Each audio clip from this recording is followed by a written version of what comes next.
এ রাজ্যের সংখ্যালঘুদের জন্য অনেক কাজ করেছে রাজ্য সরকার, তারপরেও সাগরদিঘিতে কেন তারা মুখ ফিরিয়ে নিল তার বিশ্লেষণ করবে তৃণমূল। সিদ্দিকুল্লাহ চৌধুরী, জাকির হোসেন, সাবিনা ইয়াসমিন সহ কয়েকজনকে নিয়ে একটি কমিটি গঠন করা হয়েছে। সেই কমিটির সদস্যরা সাগরদিঘি গিয়ে সেখানকার মানুষের সঙ্গে কথা বলবে, বলে রিপোর্ট দেবে।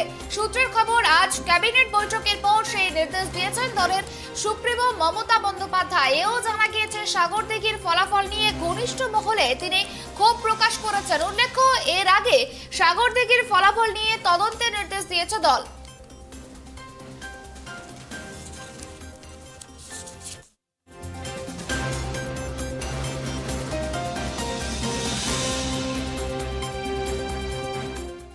ক্যাবিনেট বৈঠকে মুখ্যমন্ত্রী মমতা বন্দ্যোপাধ্যায় সাগরদিঘি নির্বাচনের পরাজয়ের কারণ খুঁজতে 5 সদস্যের তদন্ত কমিটি গঠন করেছেন। কেন সংখ্যালঘু মানুষ তাদের থেকে মুখ ফিরিয়ে নিচ্ছে? রাজ্য সরকারের এত উন্নয়ন করছে, লক্ষ্মীর ভান্ডার সহ একাধিক প্রকল্প সাধারণ মানুষের জন্য দেওয়া হয়েছে, তবু কেন এই পরাজয়?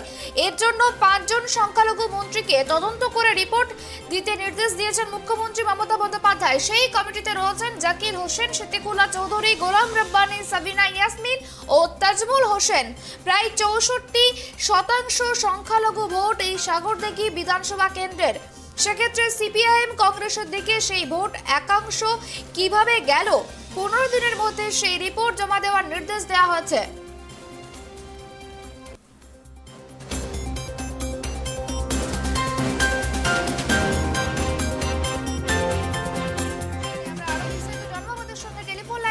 আমাদের প্রতিনিধি দেবজানী, তোমার কাছে জানতে চাইবো, ক্যাবিনেট বৈঠকে মুখ্যমন্ত্রী মমতা বন্দ্যোপাধ্যায় সাগরদিঘি নির্বাচনে পরাজয়ের কারণ খুঁজতে 5 সদস্যের তদন্ত কমিটি গঠন করেছে, কি জানা যাচ্ছে?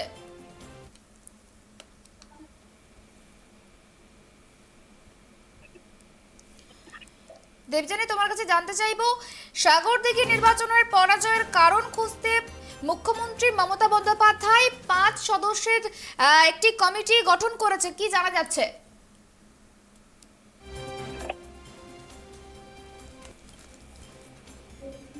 যান্ত্রিক ত্রুটির জন্য যোগাযোগ বিচ্ছিন্ন হয়ে গেছে। আবারও জানি রাখি, ক্যাবিনেট বৈঠকে মুখ্যমন্ত্রী মমতা বন্দ্যোপাধ্যায় সাগরদিঘি নির্বাচনে পরাজয়ের কারণ খুঁজতে 5 সদস্যের তদন্ত কমিটি গঠন করলেন।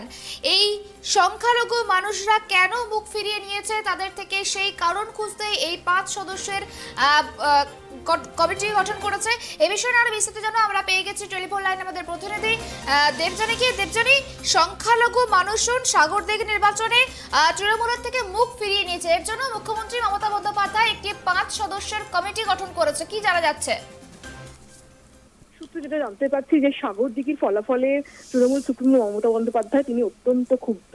আজকে সেটা তিনি তার ঘনিষ্ঠ মহলে সেই ক্ষোভ প্রকাশ করেছেন। ক্যাবিনেট বৈঠকের পরে মুখ্যমন্ত্রী আজকে মন্ত্রিসভা সদস্যের সঙ্গে বেশ কিছুক্ষণ কথা বলেন এবং সেখানেই তিনি জানান যে সাগরদিঘি নিয়ে তৃণমূল কংগ্রেস তারা আলাদা করে বিশ্লেষণ করবে সাগরদিঘির ফল নিয়ে, এবং সেই কমিটিতে যে 5 জন সদস্যকে রাখা হয়েছে, তার মধ্যে সিদ্দিকুল্লাহ চৌধুরী রয়েছেন, জাকির হোসেন রয়েছে, সাবিনা ইয়াসমিন রয়েছে, তাজমুল হোসেন রয়েছে, এরকম 5 জনকে রাখা হয়েছে এবং এরা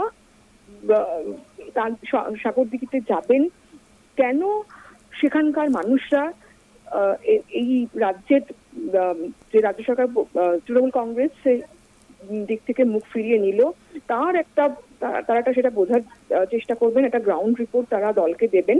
তার কারণ তৃণমূল কংগ্রেসের দাবি যে সংখ্যালঘুদের জন্য তাদের সরকার প্রচুর কাজ করেছে, তাদের উন্নয়নের জন্য একাধিক প্রকল্প আনা হয়েছে। তারপরে এই যে সাগরদিঘির ফল, যেখানে তারা দ্বিতীয় স্থানে চলে এসেছে, যেখানে বাম কংগ্রেস জোট যে আসনটা তাদের থেকে ছিনিয়ে নিয়েছে, সেটা কিন্তু তাদের তৃণমূলকে বড় ধাক্কা দিয়েছে। এবং যাতে অন্য জায়গায় এর প্রভাব না পড়ে, কারণ সামনে পঞ্চায়েত নির্বাচন রয়েছে, তারপরে লোকসভা নির্বাচন, এবং বারবার তৃণমূল কংগ্রেসকে এই প্রশ্নের মুখে দাঁড়াতে হচ্ছে যে এত কাজ করার পরও কেন তাদের দিক থেকে মুখ ফিরিয়ে নিয়েছে সংখ্যালঘুরা। এবং এমনকি বিরোধীদের তরফ থেকে এমনও কটাক্ষ করা হয়েছে যে সংখ্যালঘু ভোট হয়তো এবার তৃণমূলের হাতছাড়া হয়ে গেল। তারই সেই যে পরিস্থিতি তৈরি হয়েছে, সেই পরিস্থিতি যাতে আগামী দিনে কোনো বড় আকার না নেয়, সে কারণে এখন থেকে তৃণমূল কংগ্রেস কিন্তু আবার নতুন করে ঘর গোছানোর কাজ শুরু করলো এবং তারা সাগরদিঘির ফল নিয়ে আবার বিশ্লেষণ করবে, পর্যালোচনা করবে এবং সিরিয়াসলি এবার কিন্তু রাজ্যের যে সংখ্যালঘুদের জন্য রাজ্য সরকারের যে কাজ বা প্রকল্প উন্নয়ন সেগুলো কিন্তু তারা এবার সংখ্যালঘু মানুষদের কাছে আবার পৌঁছে দেবে। তাদের মধ্যে যে কোথাও একটা যদি গ্যাপ তৈরি হয়ে থাকে সেই গ্যাপটাই পূরণ করার চেষ্টা করবে তৃণমূল। সুপর্ণা। ধন্যবাদ দেবযানী। যেমনটা জানতে পারলাম এই রাজ্যের সংখ্যালঘুদের জন্য অনেক কাজ করেছে রাজ্য সরকার, এবং তারপরও সাগরদিঘিতে যে মুখ ফিরিয়ে নিয়েছে সংখ্যালঘুরা, তার জন্য মুখ্যমন্ত্রী মমতা বন্দ্যোপাধ্যায় একটি 5 সদস্যের কমিটি গঠন করেছেন এবং তাদেরকে নির্দেশ দেওয়া হয়েছে যে কোথায় কি সমস্যা হচ্ছে তা সমস্ত কিছু বিচার বিশ্লেষণ করে একটি রিপোর্ট পেশ করতে হবে, এমনও নির্দেশ দিয়েছেন মুখ্যমন্ত্রী মমতা বন্দ্যোপাধ্যায়। এবং সেই রিপোর্টের পরেই মুখ্যমন্ত্রী তাদের সাথে কথা বলবেন, কি কোথায় কি সমস্যা হচ্ছেন সেই বিষয়ে জানতে পারবেন।